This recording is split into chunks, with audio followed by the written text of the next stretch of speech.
आज हम chapter 8 discuss करेंगे, जो कि हम बहुत दिनों से डिस्कस कर ही रहे हैं, जो कि आपका क्या है, जनरल एंट्री। ठीक है कि नहीं है?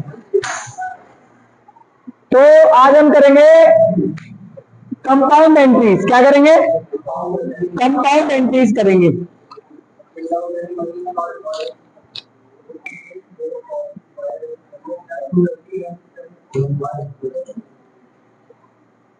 Specific transactions. ठीक है, आज हम कुछ ट्रांजेक्शन करेंगे, आपको लोगों को बड़े ध्यान से देखना है। ठीक है, तो सबसे पहले करेंगे एक चीज समझेंगे, पहले समझेंगे बैड डेब्ट्स। बैड डेब्ट्स ये होता क्या है? बैड डेब्ट्स, तो ये जो एक रिलेटेड है, एक वर्ड से रिलेटेड है जिसका नाम है डेब्टर। ये बैड डेब्ट से किससे रिलेटेड है? डेब्टर से।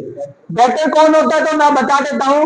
जब आप किसी व्यक्ति को क्रेडिट सेल करते हो, जब आप किसी व्यक्ति को क्रेडिट सेल करते हो, मान लो एग्जांपल के लिए मैंने आशुतोष को क्रेडिट सेल किया है 1 लाख रुपीस।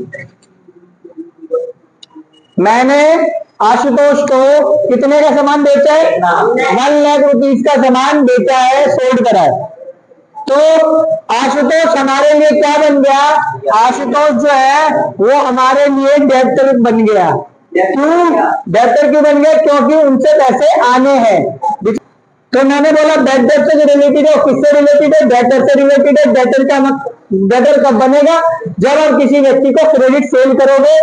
जैसे मैंने आशुतोष को यहाँ क्रेडिट सेल करा है 1 लाख रुपीस का, तो आशुतोष आपका डेटर हो गया। और डेटर जो होता है वो क्या होता है?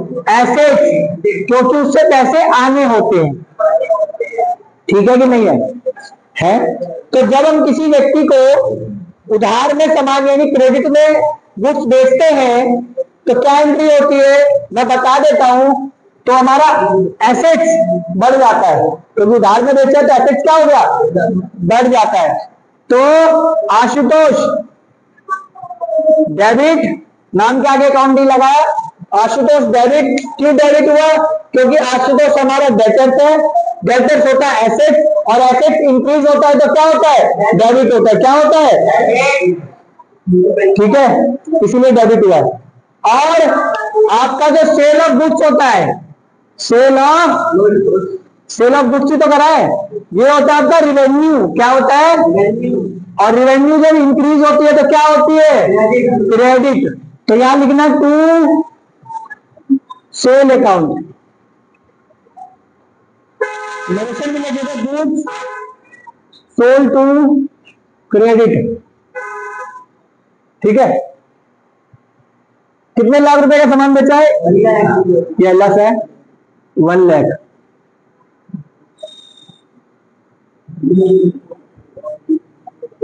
ठीक है, इतनी बात समझ आ गई? ये आपकी किसकी एंट्री है? सेल करने की एंट्री आपने कर दी। अब यहां से एक बात आती है, आशुतोष अच्छा व्यक्ति होगा तो पैसे दे देगा, और जो कि ज्यादातर होता भी है बिजनेस में। ज्यादातर व्यक्ति जो जिसे हम क्रेडिट सेल करते हैं, जिसे हम उधार में बेचते हैं, उनसे पैसे रिकवर हो ही जाते हैं। आज न कल लेट हो जाता है मगर रिकवर तो हो ही जाता है। मगर कुछ व्यक्ति ऐसे होते हैं जिनसे पैसे इरिकवरेबल, यानी जिससे पैसे रिकवर नहीं हो सकते। जिससे पैसे रिकवर आपने बेच तो दिया मगर वो पैसे रिकवर नहीं हो रहे हैं। जैसे एग्जांपल के लिए मैंने आशुतोष को बेच दिया 1 लाख रुपीस का गुड्स क्रेडिट में, तो अब मगर ये पैसे मुझे दे नहीं रहा है, ये एक लॉस हो गया मुझे। ठीक है, क्या हो गया? लॉस हो गया। तो लॉस जो होता है उसी को क्या कहते हैं? इसी लॉस को क्या कहते हैं? बैड डेब्ट। इसी लॉस को क्या कहते हैं? बैड डेब्ट। समझ गए क्या होता है बैड डेब्ट? समझ गए? जब हमने किसी व्यक्ति को आशुतोष को क्रेडिट गुड्स बेचा था तो आशुतोष हमारा डेटर था, उस डेटर से पैसे नहीं मिले तो ये हमें लॉस हो गया। क्या हो गया? और उसी लॉस को हम किस नाम से जानते हैं अकाउंट में? बैड डेब्ट। किस नाम से जानते हैं? समझ आ गई? हो गया तो निकलो। इतनी बात समझ आ गई?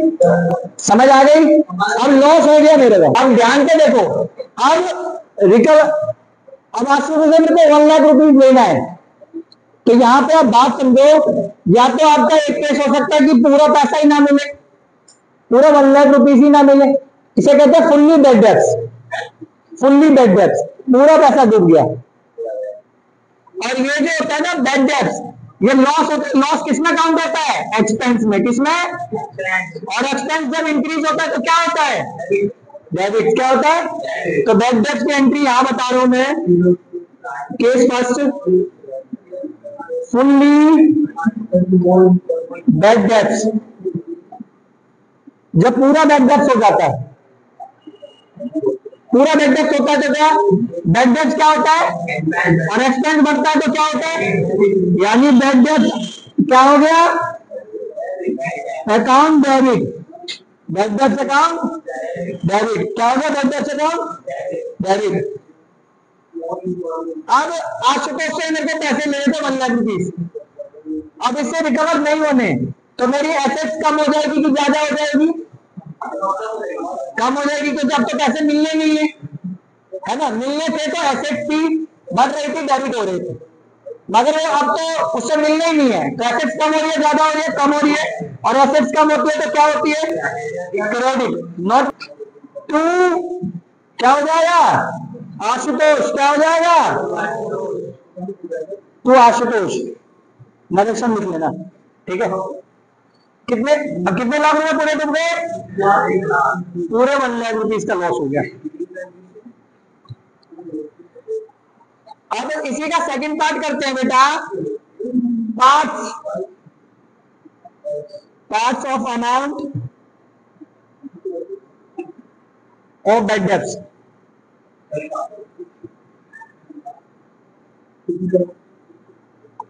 Parts of amount bed debts, उसका कुछ पार्ट्स ऑफ अमाउंट का मतलब समझे। जैसे मुझे किसी से 1 लाख रुपीज लेना है आशुतोष से, तो आशुतोष ने मुझे कुछ पैसे दे दिए और कुछ पैसे नहीं दिए, कुछ पैसे दे दिए और कुछ पैसे, और ये रिकवर नहीं होने हैं। जैसे मान लो एग्जाम्पल के लिए मैंने आशुतोष को कितने का गुड सोल्ड करा था? 1 लाख रुपीज का। 1 लाख रुपीज का सोल्ड करा था, उसमें से कुछ पैसे मुझे मिल गए और कुछ पैसे, तो कुछ लॉस भी है और कुछ पैसे आ भी रहे। तो इस वाले केस में एंट्री होगी, पहले सबसे पहले कैश क्या होता है? थोड़ा बेटा ढंग से बोलो। कैश होता है, और एसेट जब बढ़ता है तो डेबिट होता है, तो कैश अकाउंट। तो निकलो, मैं क्या करूं?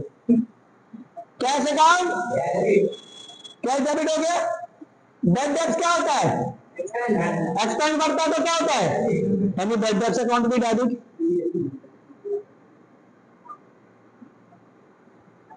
और ये जो आशुतोष था, तो एसेट्स कम हो रहा है, ज्यादा हो रहा है? कम हो रहा है, और एसेट्स कम होगा तो क्या होगा? तो आशुतोष अकाउंट नहीं लगाना, नरेशन लिख लेना। आशुतोष से कितने लेने थे बेटा? 1 लाख। उसको पूरा कैंसिल कर दो 1 लाख। अब ये मान लेते हैं कि भाई उसने सब 70,000 रुपीज दे दिया। कितना दे दिया? कितना दे दिया?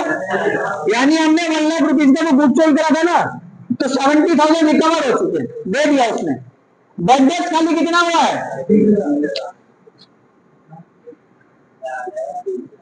इतनी बात समझ आ गई? ये फुल्ली बेड डेब्ट्स होता है जब पूरा पैसा डूब जाता है, और ये ऐसा होता है कि कुछ पार्ट डूबते हैं और कुछ पार्ट रिकवर हो जाता है ना। कुछ पार्ट का मतलब ये नहीं कि ज्यादा रिकवर हो जाए, रिकवर का मतलब कुछ नहीं रिकवर हो जाए। ऐसा भी हो सकता था कि यहाँ पे 10,000 या 90,000, 10,000 रिकवर हो, 90,000 डूब गए, ऐसा भी हो सकता है, ठीक है। रिकवर पार्ट का मतलब कुछ पैसे आ गए, 1 लाख तो लेने थे ना उसे, तो कैंसिल तो करना पड़ेगा उसके नाम को, तो जब उससे लेने ही नहीं।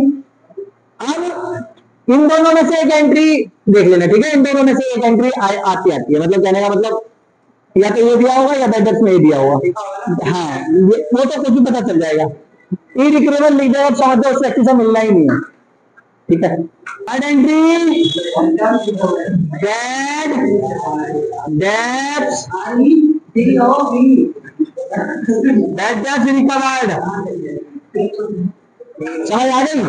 अब ये बैड डेब्ट्स रिकवर्ड का मतलब क्या होता है कि ये भी पॉइंट समझो। Bad debts recovered, bad debts recovered का मतलब होता है कि जो डूबा हुआ पैसा है ना, जो लॉस हो गया था। जैसे मान लो एग्जाम्पल के लिए इसी केस को समझ लेते हैं। आशुतोष को हमने कितने का कुछ बेचा हुआ था, हमें लगा कि आशुतोष अब नहीं देगा, उससे रिकवर्ड, तो हम एंट्री पास कर चुके हैं। ये वाली है, ये वाली, या तो पूरा डूब गया होगा या आप जितना डूब गया होगा, ऐसी एंट्री कर दी होगी हमने। पहले तो मान लेते पूरा डूब गया, तो हमने एंट्री कर दी थी bad debts account debit to Ashutosh. क्या कर दी थी? Bad debts account debit to कर दी थी एंट्री। अब देखेंगे भाई आशुतोष बताओ बहुत अच्छा व्यक्ति था, पता चला उसके पास पैसे आ गए और कई सालों बाद वो पैसा लेकर बिजनेस में दोबारा से आ गया कि सर आपके पैसे इतने मैंने लिए थे, ये लो आपके पैसे, ये लो आपके पैसे। तो बिजनेस में तो पैसे आ गए। वो कौन से पैसे थे? जो बैड डेब्ट्स हो चुका था, जिसको मैं भूल चुका था, जो मैं लॉस मान चुका था, वो पैसे डूबे हुए पैसे मेरे वापस आ रहे हैं। इसी को क्या कहते हैं? Bad debts. Bad debts recovered. Bad debts recovered का मतलब क्या आ रहा है? अरे कैश ही तो आएगा, और कैश क्या होता है? एसेट। एसेट बढ़ती है तो क्या होती है? डेबिट। किसी ने क्रेडिट कहा था क्या? Cash account debit. Anything received क्या होता है? रेवेन्यू। कभी भी याद करना, एनीथिंग पेड एक्सपेंस और एनीथिंग रिसीव्ड रेवेन्यू। और रेवेन्यू अगर एनीथिंग रिसीव्ड क्या होता है? एनीथिंग रिसीव्ड होता है रेवेन्यू। एनीथिंग रिसीव्ड क्या होता है? और रेवेन्यू जब इंक्रीज होती है तो क्या होती है? क्रेडिट। क्या होता है? क्रेडिट। डेबिट बोला था मैंने, क्रेडिट बोला था, चल सॉरी,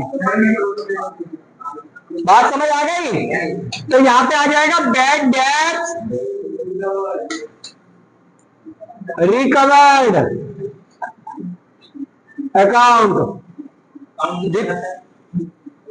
क्या बेटा? नाम चाहिए ना बेटा? नाम लिखा है यहाँ पे, ऐसा नाम लिखा है कि प्रेम लिखा हुआ है क्या? तो फिर आर यू मेंटल? जैसे मान लेते हैं इससे 30,000 रिकवर्ड हो गए, तो बेटा ये रहा एंट्री इसकी, बैड डेब्ट्स रिकवर की। बात समझ आ गई? उसी टॉपिक से रिलेटेड एक क्वेश्चन है, प्रैक्टिकल प्रॉब्लम 5। तो इसमें अब देखेंगे part of entries for the following transaction. April 2025 April 1 Mohan is declare insolvent. Insolvent एक ऐसा पार्टनर होता है जो पैसा पे करने की कंडीशन में नहीं होता है, that is called insolvent.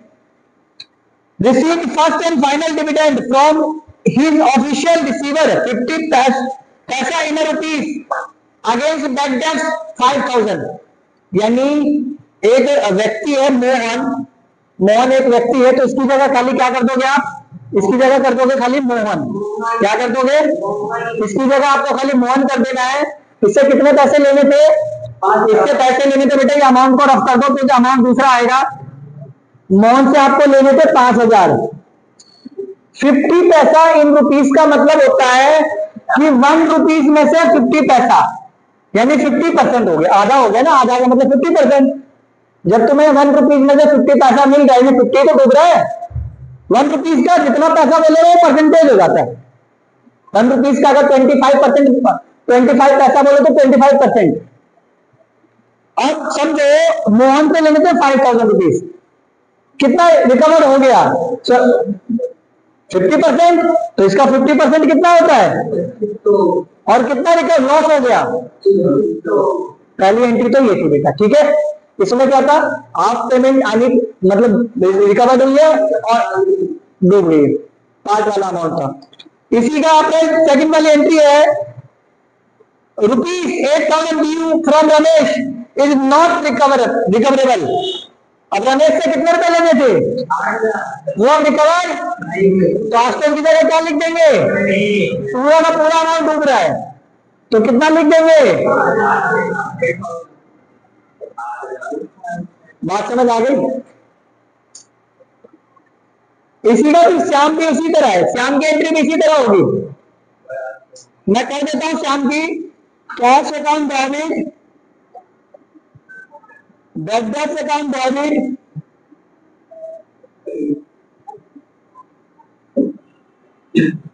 To Shyam. Shyam से कितने रुपए लेने थे बेटा आपको? श्याम से लेने थे आपको 15,000 रुपीज, क्रेडिट में लिख दो 15,000 रुपीज, ठीक है। कह रहा है कितने पैसे मिल गए? 50% रिसीव्ड फ्रॉम स्टेट। अरे 50 पैसा मतलब पे कर दिया, 50 पैसा बोल दो, 50% बोल दो, बात एक ही है। इसका 50% 7,500, इतना पैसा आ गया, इतना ही पैसा क्या हो गया? तो फर्स्ट एंट्री आपकी ये वाली थी, सेकंड एंट्री आपकी ये वाली थी, थर्ड एंट्री आपकी फिफ्थ क्वेश्चन का, और लास्ट एंट्री जो है आपका 10,000 rupees in receive in cash from Sohan, bad debts right of last year. Sohan से 10,000 रुपए बैड डेब्ट्स हो गए थे पिछले साल और हम उसको भूल चुके थे। अचानक फोन आया हमारे फर्म में और बोला कि सर ये आपके 10,000 रुपीज है जो कि बैड डेब्ट्स हो गए। तो ये क्या हो जाता है? Bad debts recovered, bad debts कितने से रिकवर हो गए? इसमें नाम नहीं आता, इसमें cash account debit to bad debts recovered, ये आपकी एंट्री हो जाती है फोर्थ। कौन सी एंट्री है ये? और फोर्थ एंट्री इसी के साथ क्वेश्चन क्या हो गया?